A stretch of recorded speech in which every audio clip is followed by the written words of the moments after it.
പ്രിയപ്പെട്ടവരെ, വിഷു ഈ കൊല്ലത്തെ എങ്ങനെയാണെന്ന് ഞാൻ പറഞ്ഞു തരാം. 2026 ഏപ്രിൽ 14 അതായത് 1201 ആണ്ട് മേടമാസം 1 രാവിലെ 9:32 അതായത് ഉദിച്ച 8 നാഴിക 8 വിനനാഴിക ചതയം നക്ഷത്രത്തിൽ 3-ാം പാദത്തിലാണ് മേടരവി സംക്രമം നടക്കുക.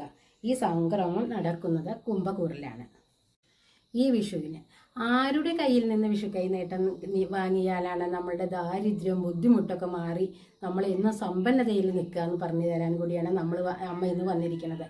പണ്ട് മുതൽക്കേ പറയുന്നത് നമ്മുടെ വീട്ടിലെ കാരണവന്മാരുടെ കയ്യിൽ നിന്ന് വിഷു കൈനീട്ടം വാങ്ങണം എന്ന് തന്നെയാണ്. അപ്പോൾ നമ്മൾ അവരെ ബഹുമാനിച്ച് അവരുടെ കാല് തൊട്ട് നമസ്കരിച്ച് അവരുടെ കയ്യിൽ നിന്ന് വിഷു കൈനീട്ടം വാങ്ങുന്നതിൽ ഒരു തെറ്റുമില്ല.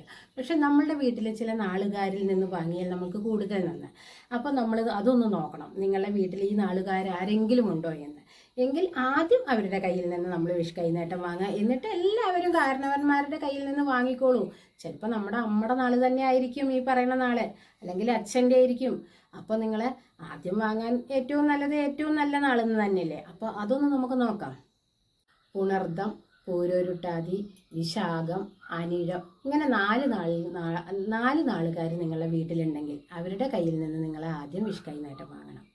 അതുപോലെ തന്നെ നന്നാട്ടോ രേവതി, അശ്വതി, മകീരം, തിരുവാതിര, ഈ 4 നാളുകാരും അത്യാവശ്യം കുഴപ്പമില്ലാത്ത നാളുകാർ തന്നെയാണ്.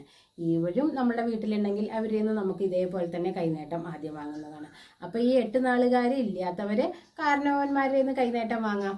അപ്പോൾ ഇനി നമുക്ക് എങ്ങനെയാണ് വിഷു കൈനീട്ടം വാങ്ങുക, എന്താണ് അതിൻ്റെ കാര്യങ്ങളെന്നൊക്കെ ഇനി അമ്മ ഈ വീഡിയോ കൂടെ പറഞ്ഞു തരുന്നതാണ്.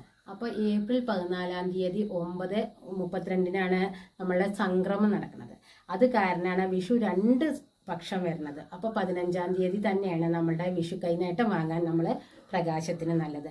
അപ്പോൾ അത് നമ്മൾ ഗുരുവായൂരിൽ കണി കാണുന്ന സമയത്ത് തന്നെ എല്ലാവരും കണി കാണാൻ ശ്രമിക്കണം.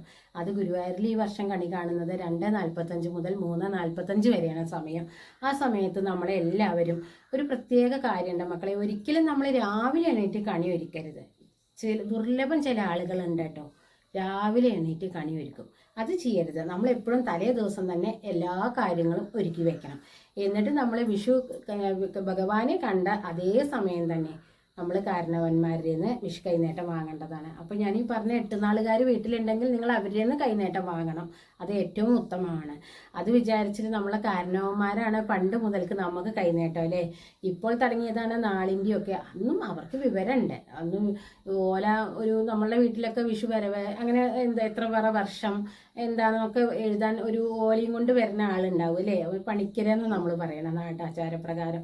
ഇപ്പോൾ അതൊന്നും നമ്മളെ വീടുകളിൽ ആരും കൊണ്ടുവരുന്നില്ല. അപ്പോൾ അദ്ദേഹത്തിനോട് ചോദിക്കുന്നുണ്ടാവും, ഈ വർഷം കൈനീട്ടം കൊടുക്കാൻ നല്ല നാളെ ഏതാണ്, ആരുടേന്ന് വാങ്ങണം എന്ന് അദ്ദേഹം പറഞ്ഞു തരുന്നുണ്ട് നമുക്ക്. ഇപ്പം നമുക്ക് അതൊന്നുമില്ല. നമ്മൾ ഈ ഫോണിൽ കാണുന്നതൊക്കെ നോക്കിയിട്ട് എല്ലാവരും ചെയ്യുകയാണല്ലേ.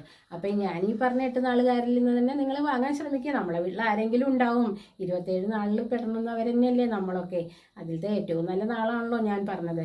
അപ്പോൾ നമ്മളെ കാരണവന്മാരിൽ നിന്ന് വിഷു കൈനീട്ടം വാങ്ങിക്കഴിഞ്ഞാൽ നമ്മൾ അവരെ കാല് തൊട്ട് നമസ്കരിക്കാൻ ആരും മറക്കരുത് കേട്ടോ. അപ്പോൾ എന്താ വെച്ചാൽ അവരുടെ ഒരു അനുഗ്രഹം കിട്ടുകയാണ് എന്നുള്ളതാണ്. നമുക്ക് അനുഗ്രഹം വാങ്ങാൻ വേണ്ടിയിട്ടാണ് നമ്മൾ ഈ കൈനീട്ടം വാങ്ങുന്നത്. അതേപോലെ തന്നെ നമ്മൾ പ്രത്യേകം ശ്രദ്ധിക്കണം കേട്ടോ. നിങ്ങൾ വിളക്ക് ഭഗവാന്റെ മുന്നിൽ വെക്കുമ്പോൾ മറക്കരുത് കേട്ടോ കൃഷ്ണ വിഗ്രഹം. ഞാനിനി അതിൻ്റെ ഒരു വീഡിയോ ചെയ്യുന്നുണ്ട്. അപ്പോൾ നിങ്ങൾക്ക് ശരിക്കും ഞാൻ കാണിച്ചു തരണ്ട കേട്ടോ. അപ്പോൾ നിങ്ങൾ വിഗ്രഹത്തിന് വിളക്കിൻ്റെ നിഴൽ കാരണം മറയാൻ പാടില്ല. പിന്നെ നിങ്ങളൊക്കെ വീടുകളിൽ വിളക്ക് വെക്കുന്നവർ തന്നെയാണ് അല്ലേ. ഒറ്റ സംഖ്യയിലുള്ള വിളക്ക് കേട്ടോ നിങ്ങൾ കത്തിച്ച് വെക്കാവുള്ളൂ. ഒന്നുകിൽ 1 അല്ലെങ്കിൽ 3 അല്ലെങ്കിൽ 5 7 അങ്ങനെ പോകാട്ടോ. ഒരിക്കലും 2 4 6 8 അങ്ങനെ ക്രമത്തിൽ നിങ്ങൾ കത്തിച്ച് വെക്കാൻ പാടില്ല. ഭദ്രദീപം തന്നെ കത്തിച്ച് വെക്കണം എന്നാണ് പറയുന്നത്. 5 തിരിയിട്ട വിളക്ക് 1 കത്തിച്ചാലും മതി. അത് ഭദ്രദീപം ആണെങ്കിൽ നമ്മളെ വീട്ടിലെ കുടുംബത്തിൽ കൂടുതൽ ഐശ്വര്യം നിൽക്കുന്നുള്ളതാണ്. അപ്പോൾ ഇത്രയൊക്കെ ഉള്ളൂ ഇന്നത്തെ വീഡിയോ. അപ്പോൾ ഏത് നാളുകാരിൽ നിന്നാണെന്ന് ഞാൻ പറഞ്ഞിട്ടുണ്ട്. അത് നിങ്ങളുടെ വീട്ടിലുണ്ടെങ്കിൽ അവരിൽ നിന്ന് നിങ്ങൾ വിഷു കൈനീട്ടം വാങ്ങാൻ ശ്രമിക്കുക. അപ്പോൾ ഇന്നത്തെ വീഡിയോ എല്ലാവർക്കും ഇഷ്ടപ്പെട്ടു എന്ന് വിചാരിക്കുന്നു. ഇഷ്ടപ്പെട്ടെങ്കിൽ എല്ലാവരിലേക്കും ഷെയർ ചെയ്യുക, ലൈക്ക് ചെയ്യുക, സബ്സ്ക്രൈബ് ചെയ്യുക. കൂട്ടത്തിലെ ബെല്ലൈക്കൻ കൂടി അനേബിൾ ചെയ്താൽ അമ്മ ഇങ്ങനത്തെ വീഡിയോസ് നിങ്ങൾക്ക് നോട്ടിഫിക്കേഷൻ കിട്ടുന്നതായിരിക്കും. അപ്പോൾ ഇനി പുതിയൊരു വീഡിയോ ആയിട്ട് വരുന്നതായിരിക്കും. ബൈ.